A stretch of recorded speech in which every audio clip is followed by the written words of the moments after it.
En énergie, les pratiques d'usage, vous savez qu'on est un ancien pays minier, hein. On avait une mine là, qui a fonctionné jusqu'en 1997 et la mine était alimentée par une centrale thermique qui se trouve en face de la centrale qui existe aujourd'hui photovoltaïque.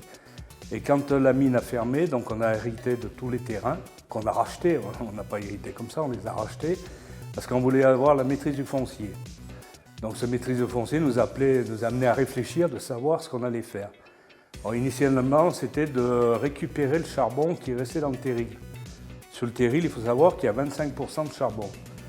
Ce que nous dit l'Adréal, c'est que dans l'avenir, ça aura une valeur parce qu'on cherchera probablement des remblais et avec le cubage qu'on a sur le terril, là, c'est quand même un peu plus de 40 hectares. Donc, se poser la question de savoir ce qu'on allait en faire. Et puis, c'était en 2008, hein, vous voyez que ça remonte à loin, c'était mon premier mandat. Un conseil municipal, on s'est posé la question de savoir si effectivement on ne partirait pas sur une centrale photovoltaïque. Alors, après pas mal de déboires, hein, il a fallu rencontrer des développeurs. On en a pas mal rencontrés. Et puis, par hasard, GEG, on se trouvait conseil départemental avec le conseiller de l'époque, là, M. Galvin. Et il dit, mais vous en êtes où de vos panneaux? Il dit, ben, on ne trouve personne. Il dit, mais moi j'ai GEG là sur place. Et puis on a rencontré GEG et on a commencé à imaginer de développer la centrale sur une partie des laissés miniers, ce qu'on appelle l'ancien four sécheur.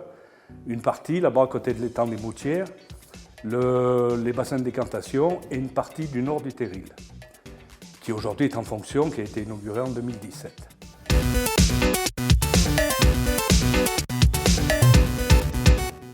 Suiville, là, on a une caractéristique, c'est qu'on a des bâtiments là, qui avaient été faits du temps de la mine, où il y avait des budgets qui étaient très élevés. On avait une centrale thermique qui fournissait vraiment pratiquement la moitié du budget de la commune et qui était beaucoup plus important que celui qu'on a aujourd'hui. Donc on a eu des bâtiments là, tels le boulodrome, le gymnase, la maison pour tous, des bâtiments aujourd'hui qui sont un peu réduits en passoires énergétiques, hein. Alors, ce qu'on travaille aujourd'hui, c'est pour essayer de limiter la consommation, en particulier du chauffage, de l'électricité. On travaille aussi, alors évidemment, on a exclu la climatisation. On est à 900 mètres d'altitude, hein, comme je disais. La journée, on a peut-être aussi chaud, un peu moins qu'à Grenoble, sauf que la nuit, on a quand même des températures qui descendent pas mal, ça rafraîchit bien les locaux et ça ne nous empêche pas de dormir, hein. Très honnêtement, là ici on est bien la nuit, hein. Et puis on travaille aujourd'hui sur l'éclairage public. Alors l'éclairage public, c'est pareil, on est une vieille commune, une commune qui avait des ampoules, on a tous des ampoules pratiquement de 150 watts, donc on a commencé à travailler sur l'enfouissement des réseaux et la modernisation passée en LED. C'est-à-dire de 150 watts, on passe à les 35-30 watts. Et on s'en est aperçu sur les économies d'énergie, en particulier la nuit, parce qu'on coupe l'électricité, donc l'éclairage public, évidemment, entre minuit jusqu'à 5 heures du matin. Donc c'est une plage où c'est tout éteint. Et on s'est rendu compte qu'il y avait vraiment une baisse et on fait des économies, hein.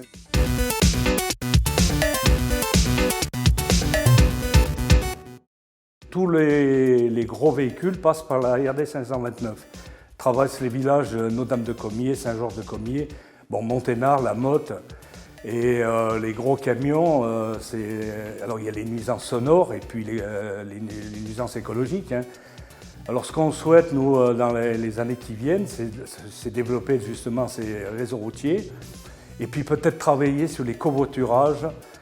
Aujourd'hui, ça n'existe pas trop sur le plateau mathésin. Un essai avait été fait, il n'a pas été concluant, hein, évidemment. Il faut avoir des gens qui soient disposés à jouer le jeu.